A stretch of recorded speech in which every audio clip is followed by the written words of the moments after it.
discuss this, and we need to spend like 15 minutes on this part. So we need to identify each box. So I'm Okay. assuming from the diagram that it gives us. Yes. So I've got the pages marked. So there's the better than box, which well, we can go more into them. I'll just name them all. The better than box, the I deserve box, the need to be seen as box, and the worse than box. Yes. So the better than box, they think that they're more like superior. They see others as inferior. They're impatient, and they see the world as competitive. Right, and it's almost like they're out to get them kind of thing. Yeah. Well, I think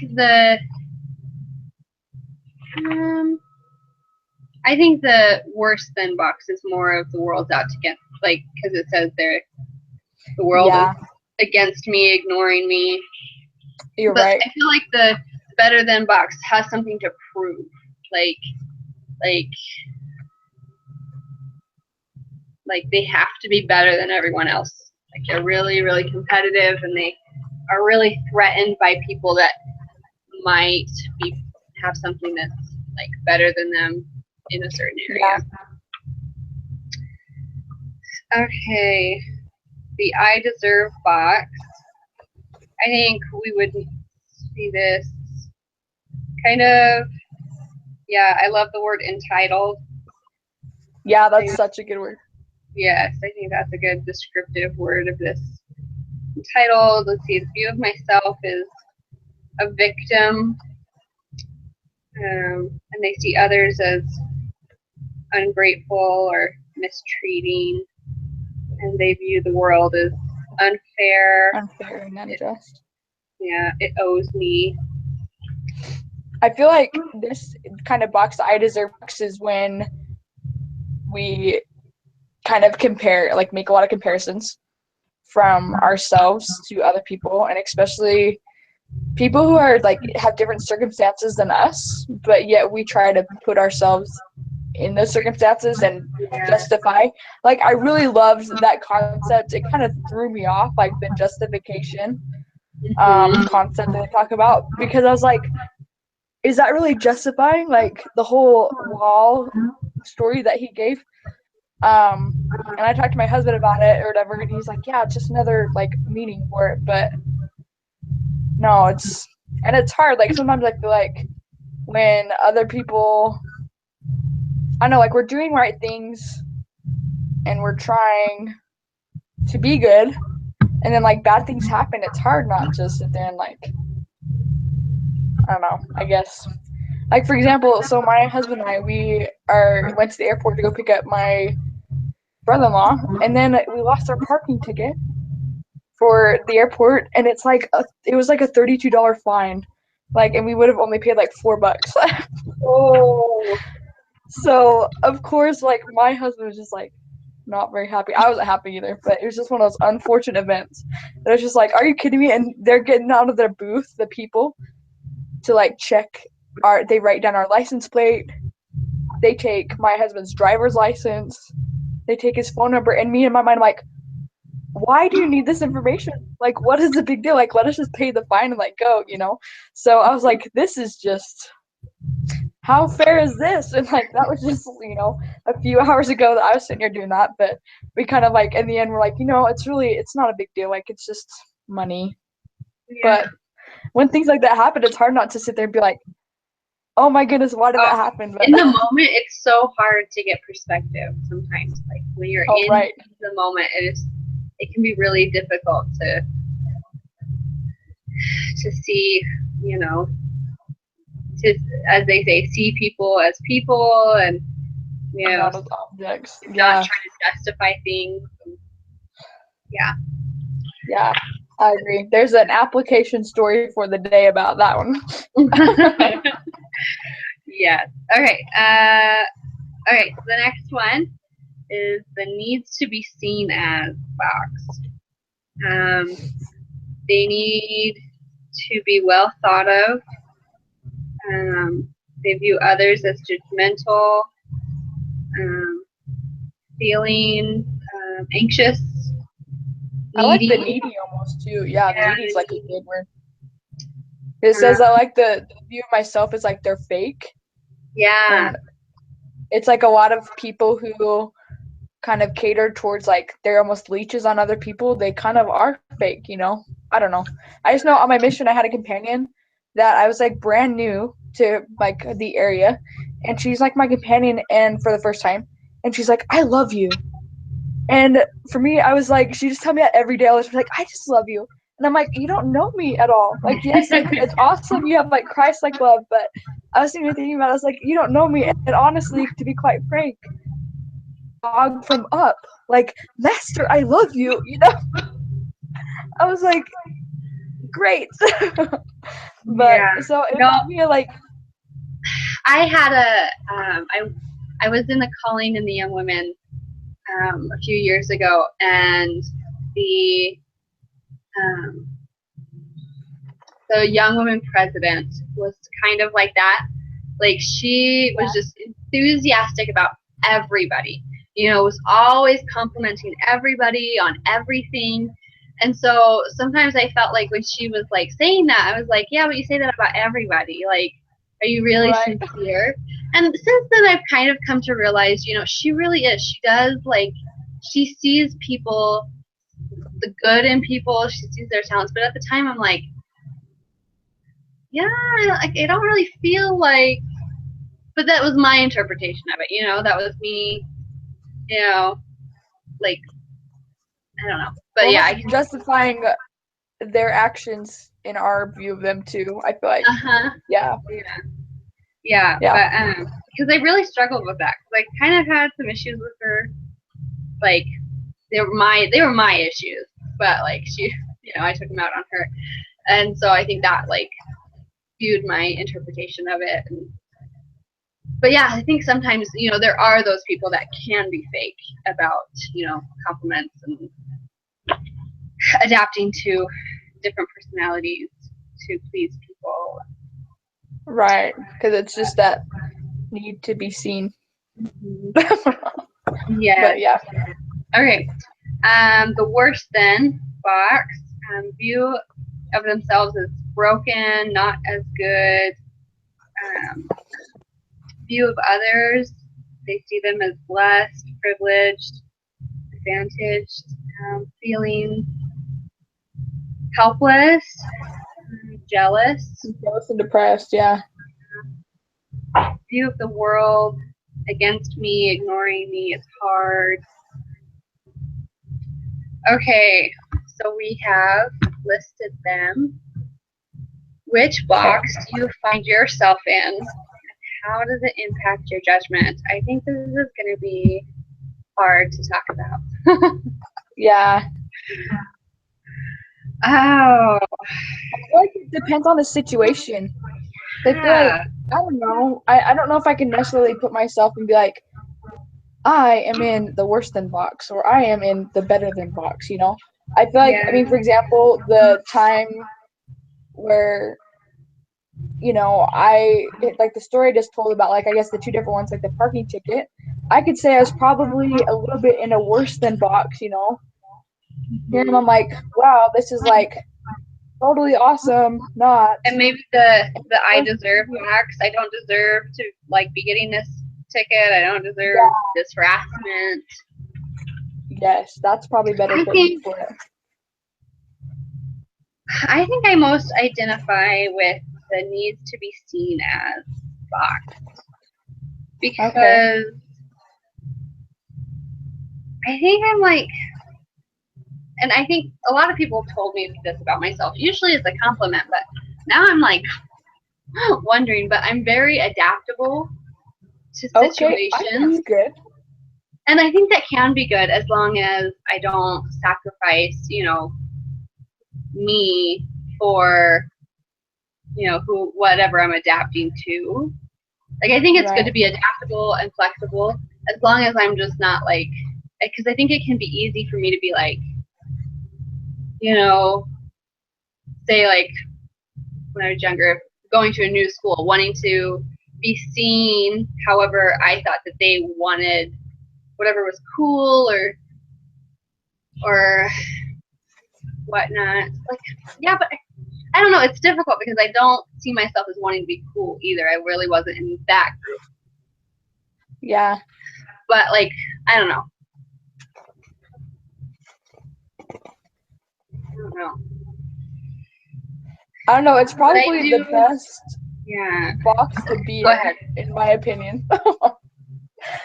I don't know. Like, it's hard to sit there and be like, oh, I'm in this. Like, I don't even know. I feel like, I mean, I know at times in my life, so last year, or even it went into this year, so I got, like, kind of prideful, and it was super bad. Like, I was judgmental of other people, and I almost felt like, it's like this thing is like, I know I'm a good person, and when I go to church, it's like I love being able to go say hi to people, and I love being able to make sure that people feel welcome. And I think I told you about this last time that like I got released from my calling. Yeah, okay.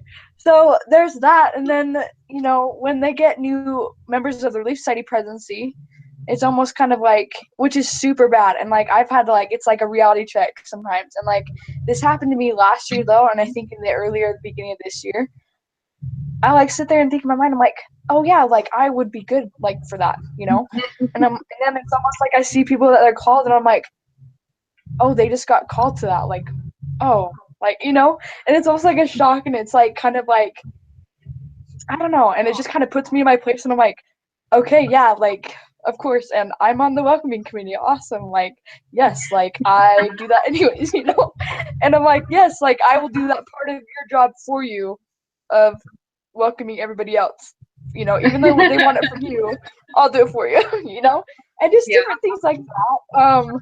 I mean, and I love like making meals for anybody who's pregnant or like whatever. Like that's like my favorite thing. I'm like, I will watch your kid. I will like do any of that. So I'm like, yeah, of course. Like, so I've had to put myself in a reality check.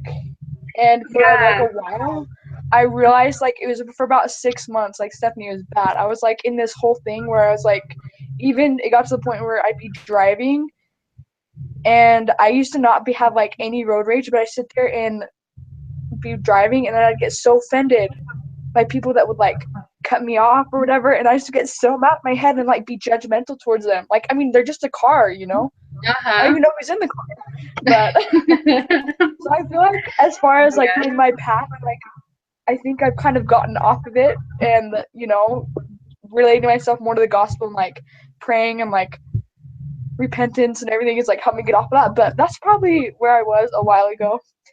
I'm glad I'm not there anymore. Yeah. But No, I totally get that. I kind of see, I don't know, I think they might have mentioned it in the book, but I don't know if it's the better than box or the I deserve box. I think it's a little bit of both, but like self-righteousness. Because I kind of, so I don't really know if I want to share this, but so a little you don't have while to ago, say anything. no, it's okay. Because it was a really good learning experience for me. I'm still learning from it because it's, when you really dig deep about imperfections in yourself, and you're really, people will admit imperfections, but when you're like really admitting it and working on it, it's hard, I think, to talk about it. Because you see the depths of your imperfection. And a little while ago, this thing happened between me and some gals in my ward, one in particular, and I had offended them pretty badly, and which wasn't my intention, but setting intentions aside, I still did whatever I did, and one of the girls like came over and talked to me. She's like, we need to talk. And while I don't agree with all of her methods and everything she said, one of the things that she called me out on was being self-righteous sometimes, and which is really hard to hear because that I don't see myself as self-righteous, but I guess when you're self-righteous, you might not see yourself as self-righteous. Yeah. Because, and I don't know. Anyways, but it was kind of an eye-opening. She felt that I felt like I was better than her, you know. Yeah. And, Okay. and her view of it was because I'm really open about the gospel, and I am open about my standards, and she's not as open. But that doesn't mean that she might not have those standards, and she felt that I was judging her because of that. Just because you're overpowering with it. Yeah, and so, which I guess it was good to realize, okay, maybe I'm coming off the wrong way, and it's not really what I meant, you know. But anyways, but I don't know. I think it could, like, when that all happened, I think I kind of was more in the I deserve box because I kind of felt like a victim. I'm like, you're attacking me about this, like you're like, because she was pretty aggressive in the conversation, and I don't deal with aggression very well. And so yeah, I like saw myself more as a victim and being mistreated and unfair, and but that's not like, you know, now that time has passed and a lot of thought and prayer and a lot of prayer has gone into it, you know, like Love prayer.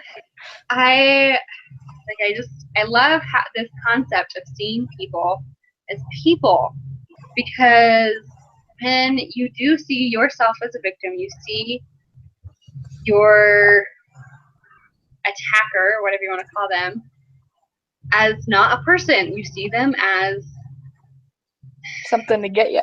Yeah, someone out to get you, something out to get you, and you don't stop to take into consideration where they're coming from. And I really did. I really had to step aside and be like, okay, Stephanie, no matter what your intentions were, think about her and how I came across to her and, you know, her feelings in this situation. And it took me a while to get there because, you know, I felt justified, which I wasn't. But, you know, but yeah, like, I feel like there's so many, these boxes can apply to so many different aspects of my life.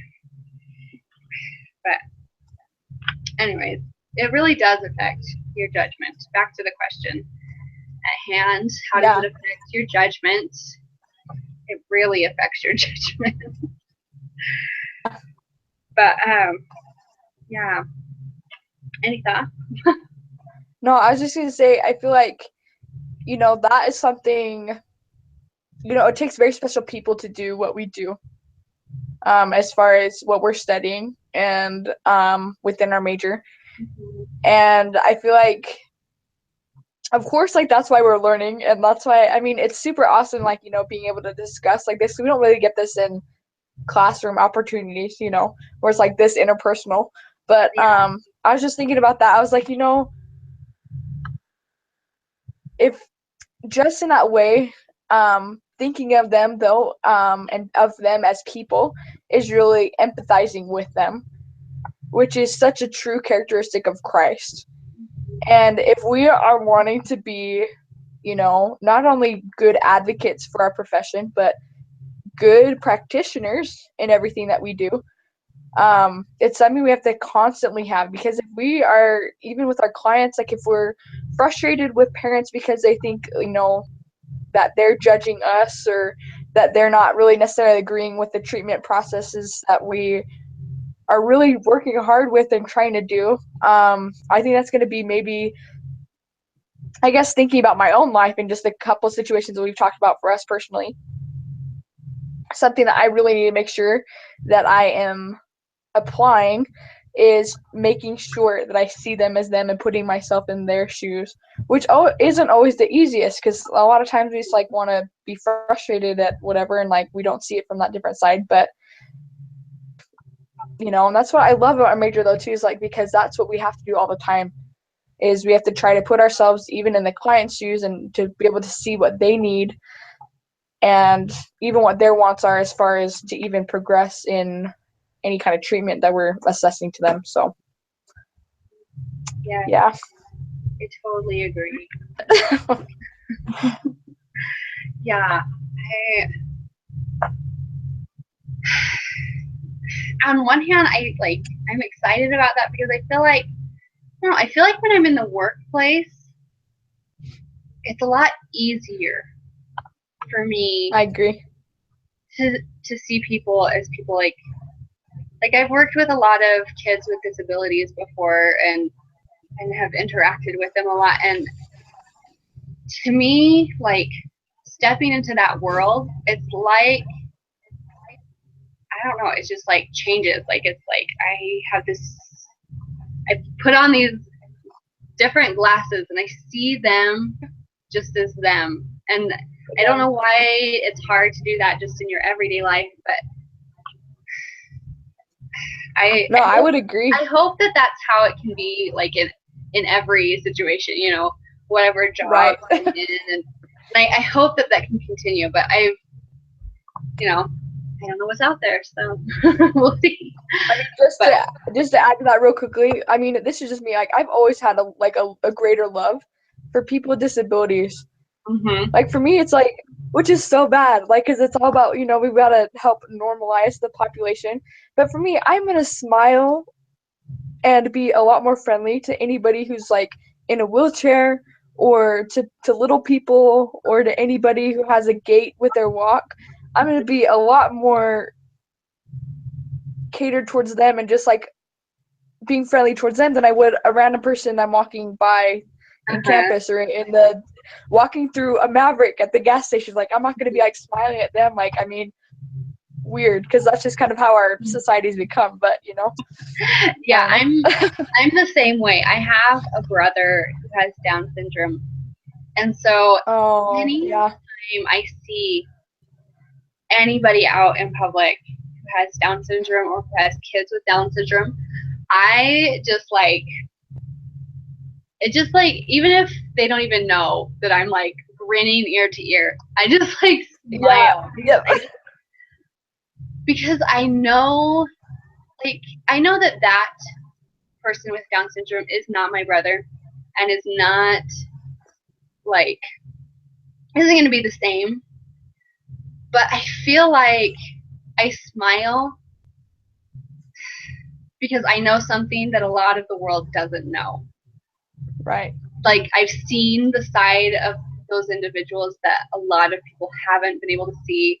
And even if I pass them in the grocery store, like, I don't know, I see, like, that mom, I know, I smile because that child has a mom and that mom sees that child. Does that make sense?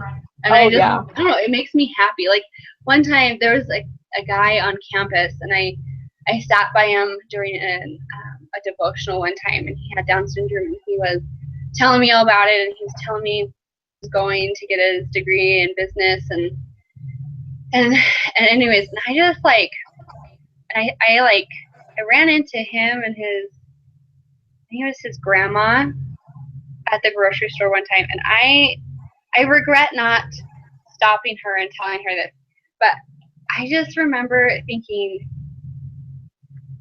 how awesome it was that person had family in his life that encouraged him to go after what he can obtain. The world beats normal, like, well, quote unquote normal people down. It's like we are discouraged enough. They have it even worse, which shouldn't be the case. And I just love it when they can have the support that they should have in their life. And that makes me happy when I see that out in public, now that I've, like, gotten around in a circle. Back to my point. No, I completely agree. Like, I am, like, Down syndrome. Yep. I 100% there with you. I agree. Yeah. I could, like, say a lot more. I know. But, yeah, we better move on.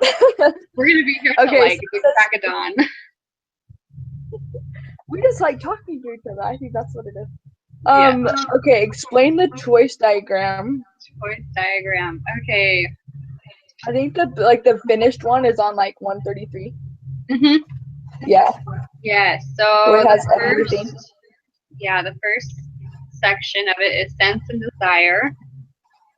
So you have a sense to do something, and I think it's usually doing something good. I Helping think it's almost like someone. the light of Christ. Yeah, I think It's like our that interpretation would be the spirit, a prompting of the Right. spirit. Just knowing It's the like that right even thing to judgment. do. Sorry, It's like what? I know I should. It's like just even that good moral judgment. It's like I know I should do this. This is the right thing to do. And then it gets into that rationalization that we get in our mind that comes down to that choice part. Mm-hmm. And then Yeah. it's like the lesser of two evils or the greater of two evils that we choose, or the good or the bad. I mean, it could go lots of ways. But Yeah. I think like when you look at it through like the spirit and our everyday the desires that might pop into our mind, you just like the simple ones are like, oh, you should go talk to so and so, at church today, and then you're like, oh, well, I have to get home, my kids needs to take a nap, like he's really cranky, and I have to go do this, or oh, they're busy talking to someone else. Like you start justifying. yeah, but see, And that's what the justification comes into play. mhm, you choose to betray the sin, and then you have to justify, and that's where the boxes come in. I thought it was super interesting. Like, I had to ponder it for a while. Just the sense of justification is a betrayal of our own self. Mm-hmm. It was like mind boggling to me. I just was like, it just never thought of it that way. I know. But I am loving this book. yeah, it's super good. Yeah. Because it really is like, it's kind of like, as I was reading it, I was thinking about, the more, we're taught this. We are taught this in the gospel. The more you deny the spirit, you ignore promptings, you ignore the things that you should do, the less spirit you're gonna have with you. And the more that we're gonna go away from it. Like you are choosing to walk away from it, you're choosing more, and you pick up one of these boxes, like they said in this section. Like I love how they talked about, sometimes you don't get out of the box. Like once you're in and you keep making those choices and you keep justifying and you keep feeling that way, like you lose, like how the guy Lou was saying, well, I don't feel like I have those senses very much. That is the spirit, like slowly, like you're denying it more and more, and it comes less and less. You feel it less. Right. It's the same with sin. Mm-hmm. It's like the more that we justify, the more we're gonna not be able to recognize anything that's good, because everything's distorted, and that's like how Satan works. It's super sad. Oh, it is. And I think, like, I don't know, I think like when we put it in the perspective of sin, like it becomes this big thing. And you're like, oh, well, I don't do that. I would listen to that prompting, but I feel like they really simplify it. Like these aren't big things. Like this is everyday, like choices that you make in the simple actions and how you choose to approach those actions. Like that's Right. like it's it's not this huge thing, but it is a huge thing. Like it leads to huge things. Right. Anyway, okay, what was the next? What happens when we honor? Oh. So we've kind of talked about that. Yeah. And dishonor. I think we can be safe to move on, right? I think so. Yeah, I think we covered that. Okay. All right. Sweet. So now we need. Okay, we have to decide on the population we want to do our WPO on. I kind of want to do something that I haven't had a lot of experience in. To kind Okay. of, so like, I've done a lot with, let's see, developmental disability and probably physical disability. Okay. So And you have a brother that has Down syndrome, so you probably don't want to do. I mean, I guess we need to Down syndrome is it's very specific. It'd go yeah, into a I mental think health thing. youth or correctional or I'd be down for that. yeah, I think I'm good Yeah. with like youth, geriatrics, mental, like any of those. I think I could use some experience in and looking at them more. So whatever you are down with. Do the same thing. So because I'm like, well, this is what I want to work with later. So I don't know. For me, I want to really work with at-risk youth, Okay. and then either down for that if you're okay with that. Yeah, I'm totally cool with that. Okay.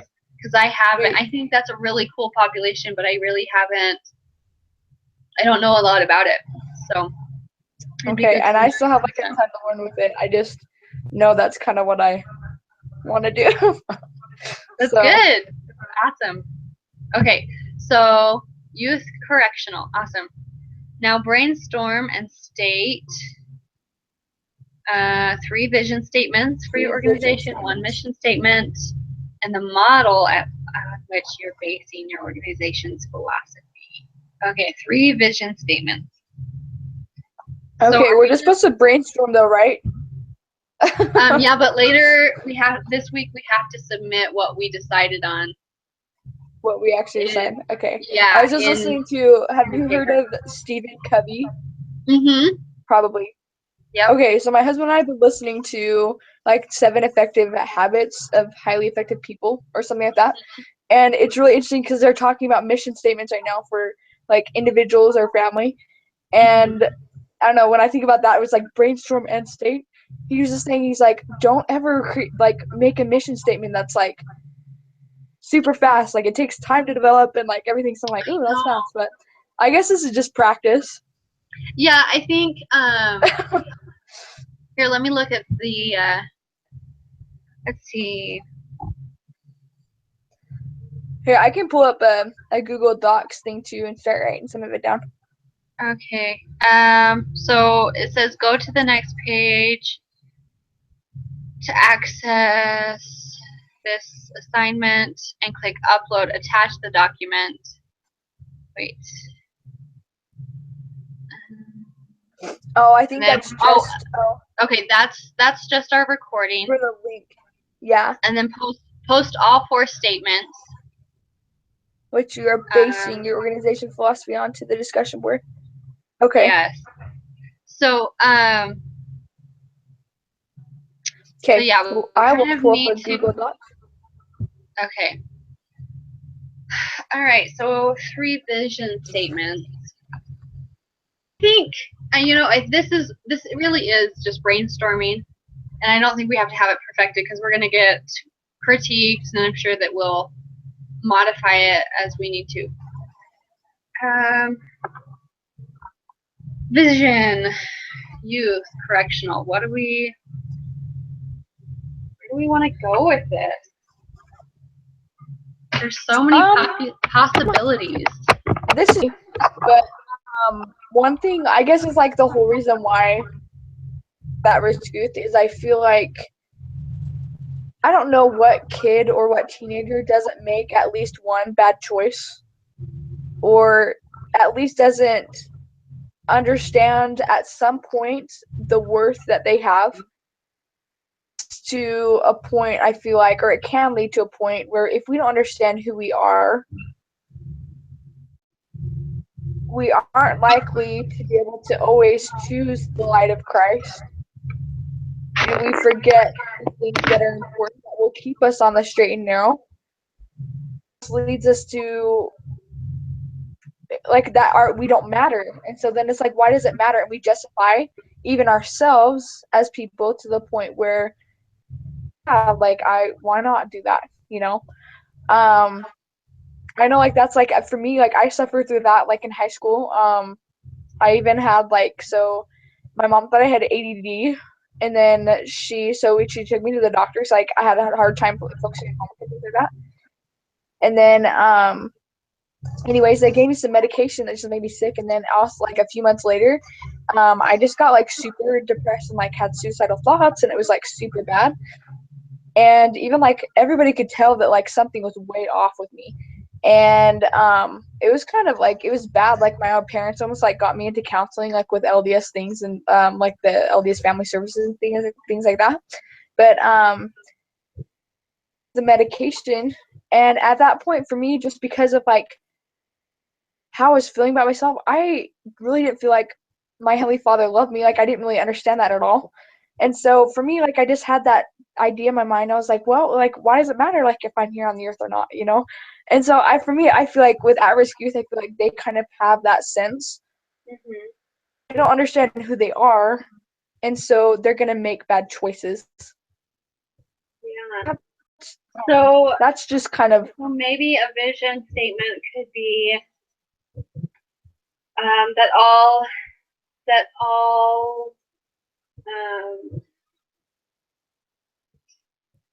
I don't know what term, youth, children, I don't know what term we want to use, but that they will all know that they have worth.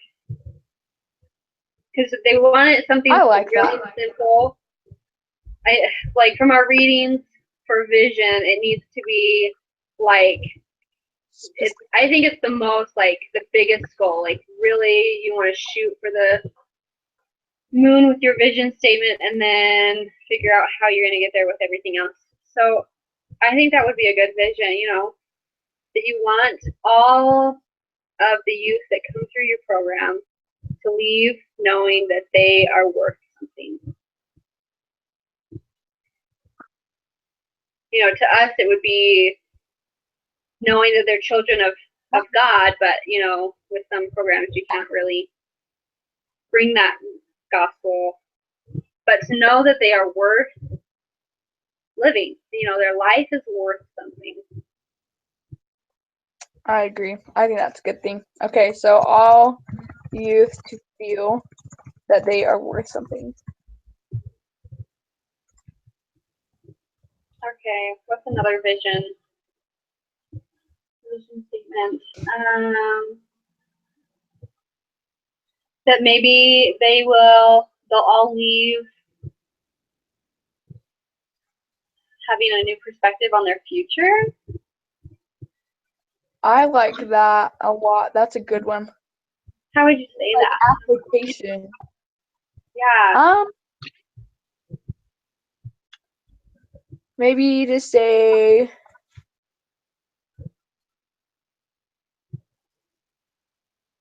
let's see, sorry, I'm still trying to, like how Google Docs sometimes it like, you'll write it and it's kind of slow and it doesn't type in initially. Yes. Yeah, that's where I'm at right now, and I only got like half of my thing. Oh. I think it's because we have the Google Docs, but I feel a bit worse. Okay. I think so. I guess maybe in a sense of like potential, maybe. So ensuring that youth understand their potential, what they could achieve, or maybe achieving aspiration and goals. Wait, say that again. Sorry. So I was saying, like, maybe to have youth understand their potential to enable them to act upon future goals and aspirations. Yes. Although I feel like that sounds more like a mission statement, because the mission statement would be like, we strive to show the youth their potential and help them achieve their aspiration and goals. Whereas the vision statement is where, like, what is the end result? Like, what do we want the end result to be? Okay. Like, that's what we're gonna do. That's how, like, does that make sense? I feel like, I don't know, from the reading, like, this isn't really what I thought a vision statement was before, but from the readings, I feel like it's supposed to be very short, to the point, and concise. And like the mission statement can be more in depth, more wordy. Yeah, I agree. Sometimes when I even we can use that for the mission talk about statement that we write down. Okay, yeah, I'll write that down for Nadia. Because I think that's really great. Okay.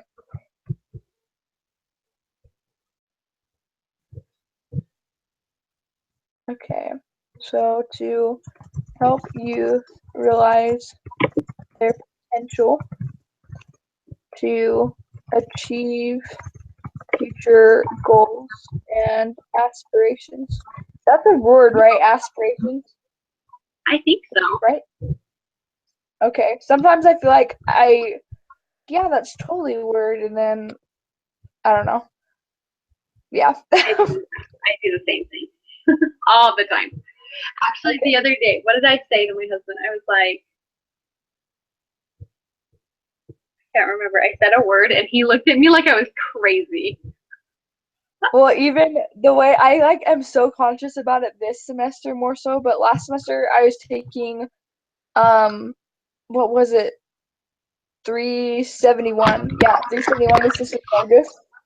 And I wrote something, and I was like, this would be detrimental. And she wrote me an email about it because she was like, I'm so confused about what you said. And I just laugh about it all the time. But I really meant like it would be just so like vital, like, necessary, and detrimental is like a negative word. But in my mind, I was like, it makes sense. And I was like, yeah, it's so detrimental. Like, it's vital. Like, it's so necessary. And she's like, yeah, what did you mean to say? Because this is like the opposite of what I would think you would say. But anyways. Okay, so I'm laughing my head off because I totally understood what you meant. Okay, right? Yeah. Like, I understand that the word is like opposite, but it's like, I totally understand. I totally get it's like detrimental to like the situation. It's like, I get you. Yeah. I'm glad that you see me. That's why I was like, okay, like that's right? Yeah. Okay, yeah, I believe aspirations, right? Maybe we're both wrong. Good. I think it is a word. We'll fail together. Right. Okay. Now we're supposed to like identify the model that we'll base our philosophy off of. Do you by chance know where I can find? I can't remember what chapters. See what chapters. Let me go. I have my textbooks over here. Let me go see. Okay, I know we read 4 and 5. Honestly, I've gotten so mixed up with all of them sometimes. I know all these books can get so confusing. But I think it might be in chapter 4. Which book is it in? I've got like 4 of them here. Okay, I'm looking at the effective management. Oh, great. Okay. Yeah, I think that's like our go-to textbook in this class, I feel like. Yeah. Okay.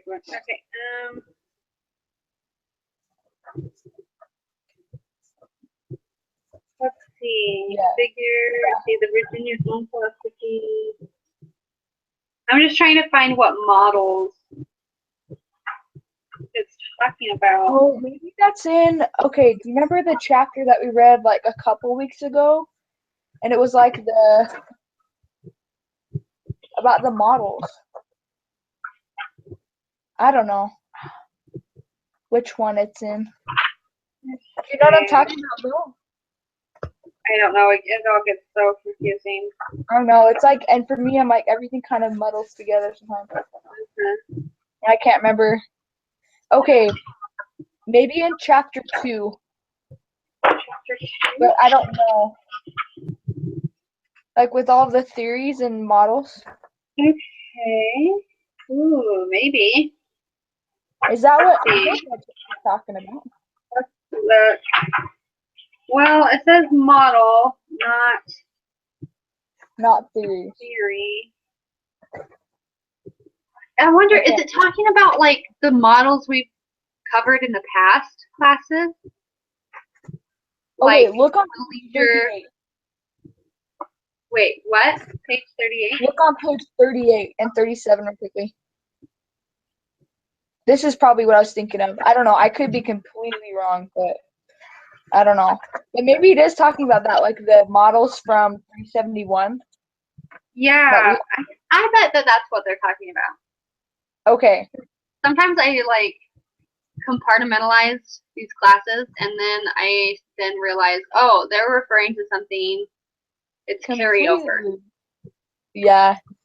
Okay, do we have I can even have like here, I can pull up past. Oh, I guess that's a good thing. I can put it up on my Google Docs too, like all of the. Just trying to remember what. See. And then, am I right? Sorry, I don't mean to like pause this and like go back, but on our so right now I have like one vision statement and one mission statement. Oh, okay. Should we maybe come up with 2 other? Yeah, the vision statement. So a vision statement. Should we do maybe like? I mean, it needs to be like small and specific. I guess we're not necessarily small, but let's see if we have our mission statement is like help youth realize their potential to achieve future goals and aspirations. Then we need to maybe have youth set goals and aspirations, right? Or is that just like kind of an objective of the mission statement? I think that's more of a goal or a objective. I Okay. think that objective. Yeah, I agree. We will like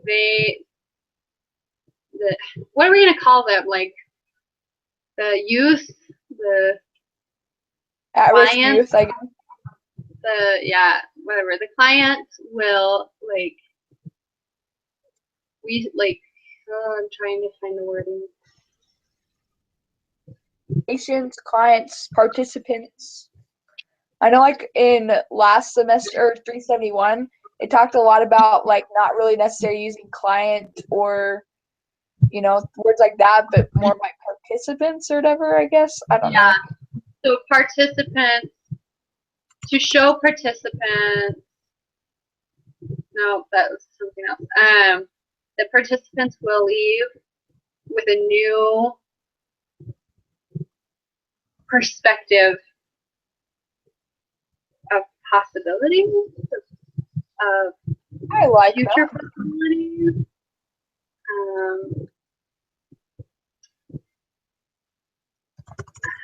The world is at their not fingertips, but like there's a whole world of possibilities of it. I'm just trying to figure out the wording. I don't know. I you say we'll leave with a new perspective of possibilities within the world. Yeah. Okay. And then maybe we should cater it more towards maybe like something that's more specific as well. Maybe like something within their community or family or peers. Because I feel like with a lot of people that are either in at risk or else in correctional facilities, that a whole ton of whatever like influenced them to be there has to do a lot with their family or their upbringing, their like values and beliefs. Maybe even values and beliefs, like we could talk about that, like two participants will, I guess, moralize values and beliefs. I don't know. Maybe that's, I don't really know. I'm just brainstorming over. No, I think that's good. Like they will.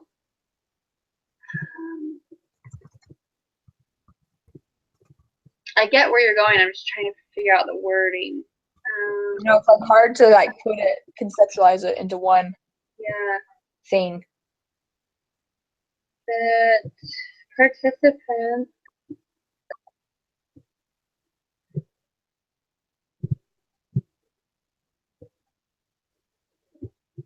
I don't even think we have to. I don't know.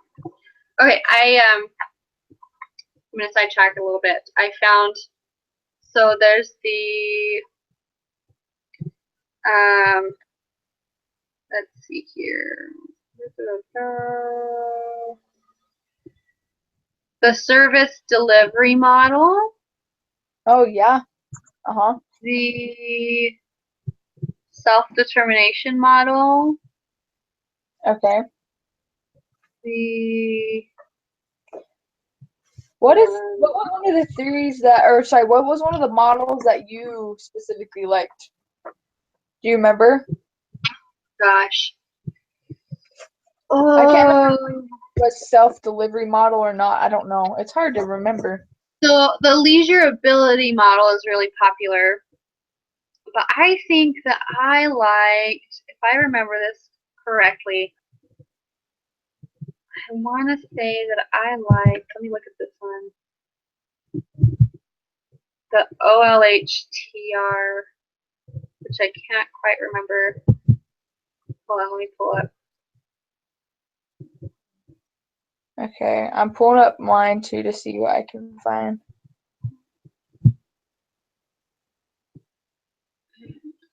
OLHTR, which I don't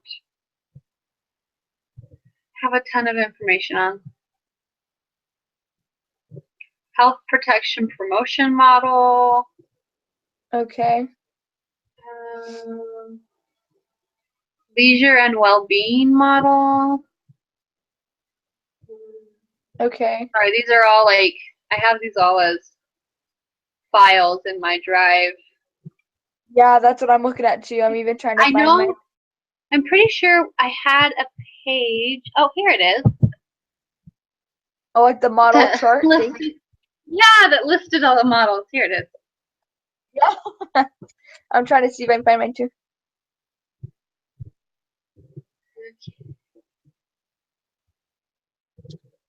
Let's see here. Yeah. Leisure ability model. I think something that I liked was the health protection, or what was it? Oh, I really like the optimizing lifelong health. Oh, that's the one. That's your OL.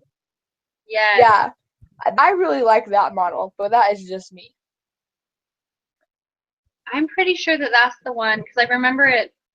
I don't know. It wasn't one of the normal ones. I don't know. Maybe that's me too. I don't know if you're the same way, but different things. I don't like choosing stuff that everybody else does. Yeah. Yeah. So if I can ever get down to it, my computer's taking forever to scroll down. Okay, mine was do that too earlier. Like it opened up the Google Docs and then like froze, and I was like, okay, thank you. Holy cow.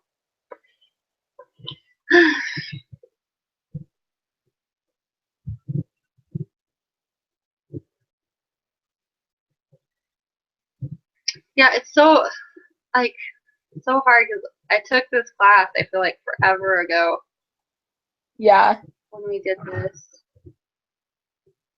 I was like, I even took it last semester, but I can't even, remember all the models. I do know that I did like this one though. Okay, here it is. Oh, it's gonna scroll past it. Now I've scrolled too much. No, Well, no, go back up. Go back up.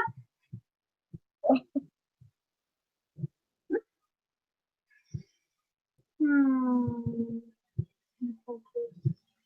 Okay, will you just, do you have it in front of you? Can you read whatever yeah, I you, do. Yeah, so I have like tell me about it?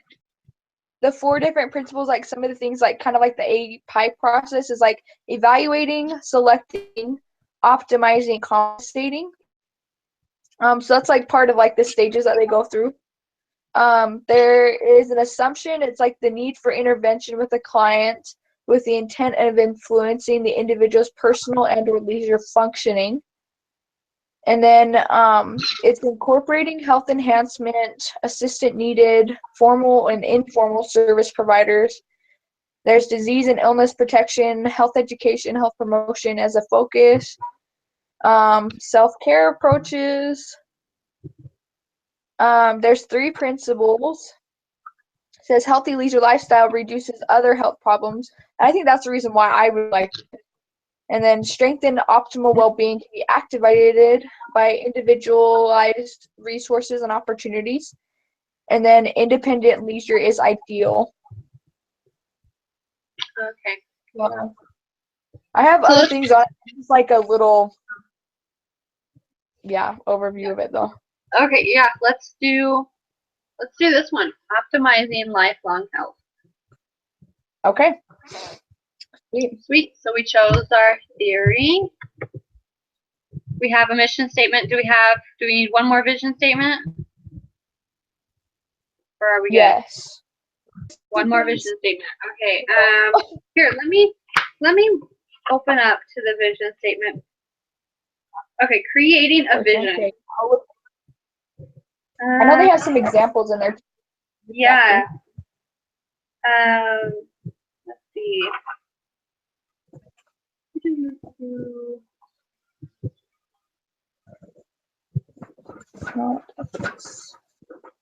I'm trying to. Okay.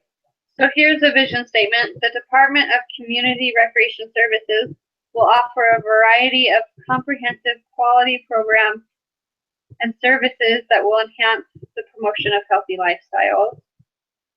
That was a little long. Yeah, it's a little long. I feel like, I think it was on the podcast, actually. Oh yeah, sister had like really good examples. Yeah, they were like really short and to the point, and she said that they were really good examples. Yeah. Here, let me see if I can Okay. pull it up. Oh, I don't know if I have that in my outline. I don't know if I put every example, but let's see. No, I can pull up the transcript and. Okay, sweet.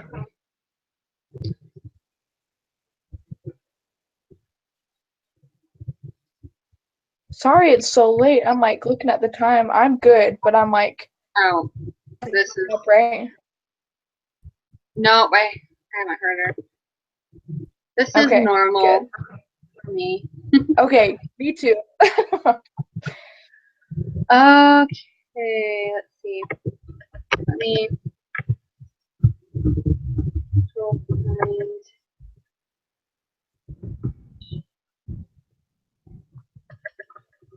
Okay, everyone is a coach. Is one of them. That was a good one. Yeah.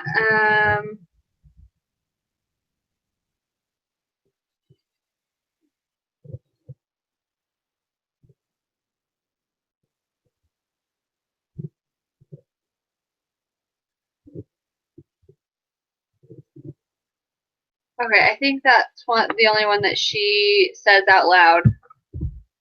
Okay. Well, I think. Yeah. Oh, to build the largest, most complete amateur radio community site on the internet. Everyone is a coach.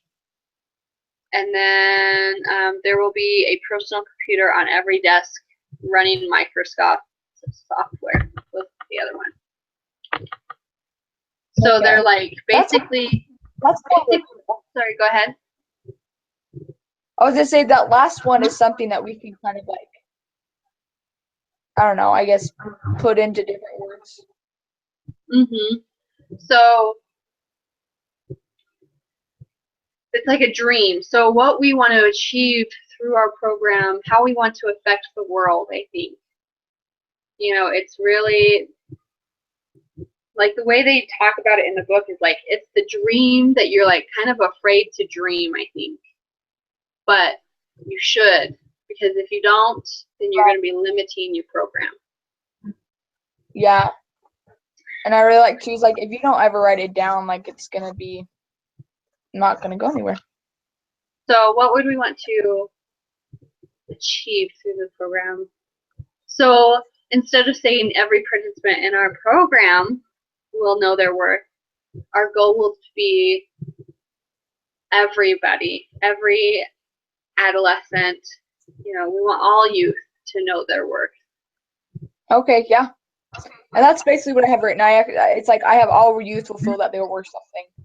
Okay, good. Okay, so let's see. Let's see. Okay, so I almost want to say, so like a correctional facility. I mean, with everything, especially with Anatomy of Peace, like in the first part where they talked about, and then I think in one of our chapters that we had to read for something too, it talks about if we think about any situation as something that we need to fix or resolve, we're automatically thinking of them as objects. So maybe we can talk about something like that. I don't really know, but I mean, because it's not something we need to fix in their life, but we want to be able to treat them as people and be able to help them progress rather than correct their, I guess, bad behavior. What about to influence good deeds? Yeah. Something like that. I don't know.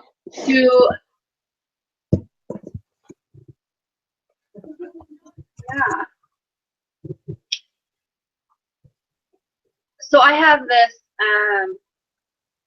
this sign up in my living room, and it says, "Believe there is good in the world," and then highlighted is "Be the good." I don't know if you've seen that before. What?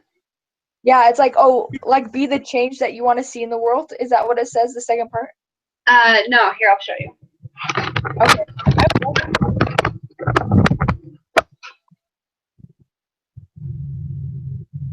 Is it backwards? Oh, no, it's perfect. Yeah, no, I see it. That's awesome. Believe there's good in the world. So, but maybe I like the way that you said it. Be the change you want in the world. What about this? Have you seen that Christy's daily affirmation video on YouTube? You know what I'm talking about? Which one? The little girl, her name is Jessica, and she stands in the mirror, and she's like, "I'm a shark," and she's like, "I can do anything good." She's like, "I like my moms, I like my dads, I like my brothers, I like my sisters." Do you know what I'm talking about, right? Yes. Oh my gosh, I love that one. I do too. Like, and I, especially after I kind of like went through that whole depressive state and everything, that was like my go-to thing. Because I was like, I kind of realized I was like, okay, I can do anything good. You know, and like I kind of thought about it that way. So maybe all participants will believe that they can do anything good in the world. That's a good thing. Yeah, I think so.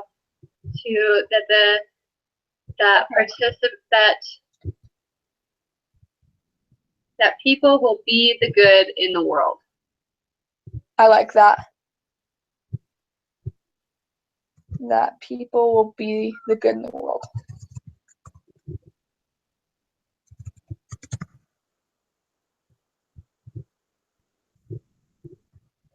Sweet. Awesome. Okay. Okay, so we've got our 3, 2, and 1. No, not 2. We just need 1. 3 vision, 1 mission, and the model. Right. Awesome. Sweet. I'm excited. Me too.